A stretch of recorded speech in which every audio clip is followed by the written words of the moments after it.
Hello friends and welcome back. So, like a lot of people, I just watched the documentary Framing Britney Spears, which, if you haven't seen it, is kind of a doozy. Basically, it's about Britney's conservatorship that she's currently in, which is basically her father having complete control over all aspects of her life and sort of all the things that led up to that point. If you see this hashtag lately, hashtag Free Britney, that's what it's in reference to. There's a lot of people who come out looking less than great in the movie. A lot of media people asking really inappropriate questions that in retrospect seem really terrible. One person in particular, though, who has been sort of catching the internet's ire recently is Justin Timberlake. Even before this documentary, there's always kind of been this thing with Justin where it always seems like he's sort of in the vicinity of controversy, but it never really seems to get its controversial stank on him. However, after this documentary, it seems like people are starting to take kind of a harder look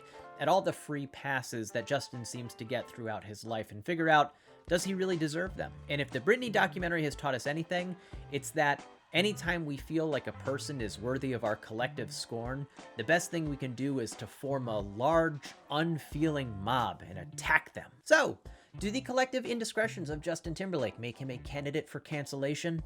Let's find out. Let's start with Justin's relationship with Britney Spears. From what I remember, and just to be clear, this is not going to be a very well-researched video, they were either in their late teens or early 20s, and they were at the height of their popularity in terms of NSYNC was the biggest band in the world, and Britney was the biggest solo artist in the world. They had this thing where, for some reason, people were kind of like obsessed with, I guess, sort of like the, I don't know, like the virginness of their relationship. Like Britney was always being questioned about, whether she was waiting till marriage, which seems like such a bizarre thing to be asking anyone. Late 90s, early 2000s seems like more puritanical than I remembered our society being at that time, but I guess I was wrong. Anyway, the relationship ends, and it seems like it may have had potentially something to do with some type of infidelity from Britney. Maybe she stepped out with Colin Farrell or was partying too much or something like that. Either way, that either came from Justin's camp or Justin's camp did nothing to actually quell those rumors. Justin then released his first solo album, and in the solo album, he had that song called Crimea River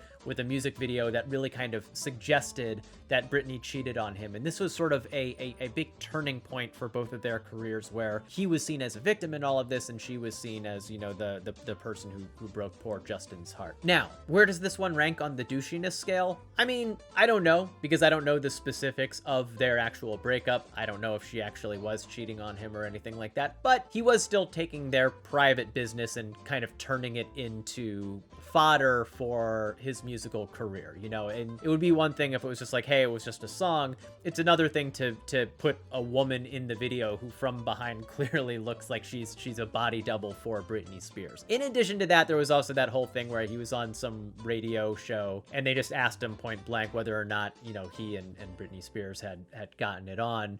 And it was, I can understand being a little bit caught off guard in a situation like that, and, just trying to be like, I just want to, kind of get through the interview. But even making excuses for it seems a little, boys will be boys.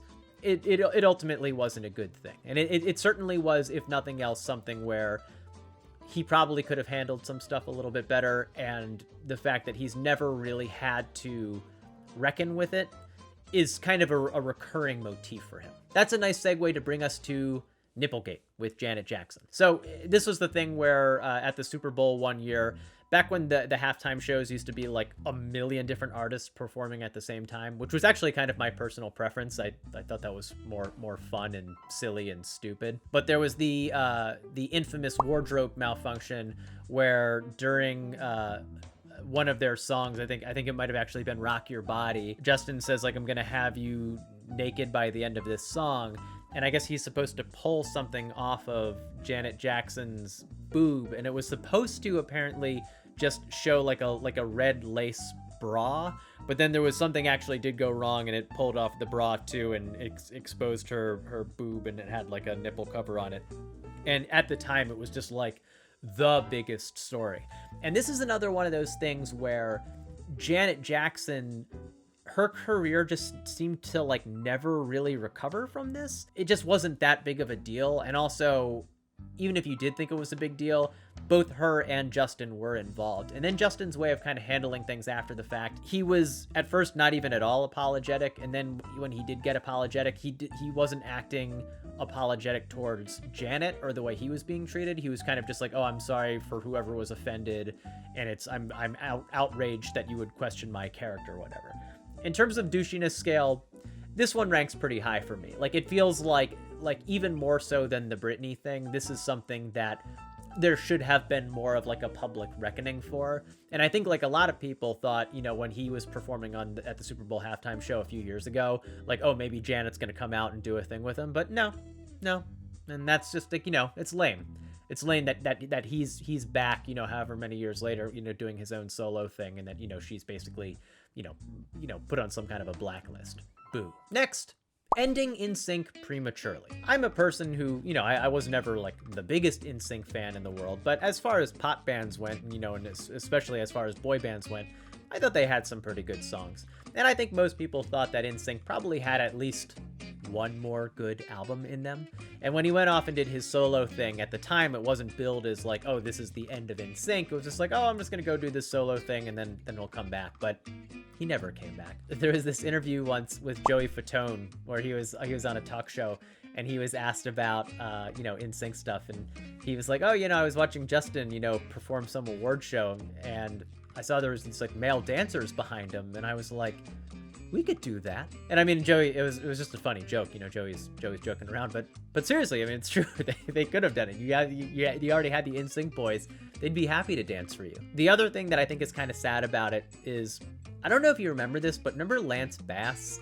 And there was like this whole thing in the early aughts where he really wanted to perform in space. And like, he was like, oh, I'm going to be the first guy to perform in space. But I kind of feel like after NSYNC wasn't a thing anymore, and when his solo career never took off in any meaningful way, that Justin effectively ended Lance Bass's space dreams. Douchiness scale, medium.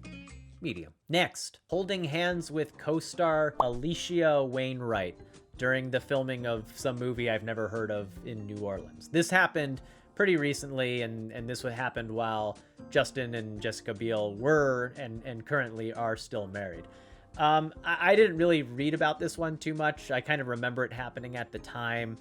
It was something that he sort of apologized for, and at the end of the day, it seems like something that he and the Bielmeister need to kind of work through on their own. There's kids involved and stuff too, so that's obviously like, super tough. But, I think it's just kind of yet another example of Justin kind of being able to do something and like not really suffering any fallout from any of the stuff that he does. Like that something like that can happen and people will just kind of brush it aside and be like, okay, well, like the movie that he made with the girl, like that's still coming out or whatever. It didn't even really seem like he was getting like absolutely hammered by by the paparazzi or the rag media or anything after the fact. Like the whole thing just kind of came and went. And again, that's fine. That's probably better for all the people involved, but it just does seem like another example of him finding a way to sort of like skate his way out of trouble. Next, his friendship with Jimmy Fallon. I don't really like Jimmy Fallon. I think that he and Justin's relationship with each other is very reminiscent of, maybe this is unique to my high school and to my experience, but I kind of felt like in high school and maybe in college too, there would occasionally be something where there would be a guy or a group of guys who were good looking and super popular and kind of charismatic, and girls would be like, oh, they're so funny. And you would be like, what do you mean they're funny? Like give me an example of why they're funny. And then like their response would be something like, oh, they're just so nice. And you're like, but that's not what it means to be funny. And just, in general with these guys, I mean, obviously Fallon's whole show has been, it's well-worn territory that he's not all that comedically gifted or anything, but they're both people who seem to kind of coast by on their charm. And it's a little weird to me that it's not just enough to be like, oh, these guys are charming. That is, if you think they're charming, it also has to be that they're funny. And it's like, no, they're not funny. I'm not even saying they're not gifted comedic actors. I'm just saying they are not funny. Okay, I've heard all the evidence. I'm sure there's probably more, but I'm ready to render my verdict. Does Justin Timberlake deserve to be canceled? My answer is no. Or yes. I don't know. I mean, what does it actually mean for somebody to be canceled anyway? I mean, for him not to be able to work anymore? The thing that I think was probably the hardest about watching that Britney Spears documentary and sort of thinking about it after the fact is not just how Britney was treated by the media, how she was treated by Justin, how she's treated by her dad, how she's treated by all these other people. It's realizing that I myself was sort of, for lack of a better term, part of that mob. Not because I was part of the paparazzi, not because I was someone who was like, you know, going crazy trying to read every single detail about her life, but I certainly didn't care or really think, you know, about how all that stuff was affecting her. You know, when she shaved her head and smashed the guy's car with an umbrella at the time, I was like, oh, this is funny. I think that we're probably due for a similar reckoning with how we all collectively treated Amanda Bynes and stuff like that too. I mean, it was a woman who was clearly having a mental break, and, you know, we were all just having fun with her psychotic sounding tweets and stuff like that. Charlie Sheen is probably an example too, but that guy seems like a real jerk, so I'm a little less worried about that one. Do I think Justin Timberlake is a douche? I do. But I also kind of think that people who are so upset at him for what he did to Britney or Janet or his wife or Lance Bass's space dreams should maybe just turn that anger inward a little bit. You know, time for introspection. Psych. J-Tim, you are canceled, you jerk. Suck it. Anyway, guys, thank you so much for watching. If you'd like to avoid being canceled, make sure to hit like and subscribe. I release a new video every single Wednesday. If you see an older video where I mentioned putting out one every Saturday, that was my old release schedule. I'm a Wednesday boy now. What do you think should be the fate of Justin Timberlake? Leave a comment. Let me know. Thanks so much, guys. Talk soon.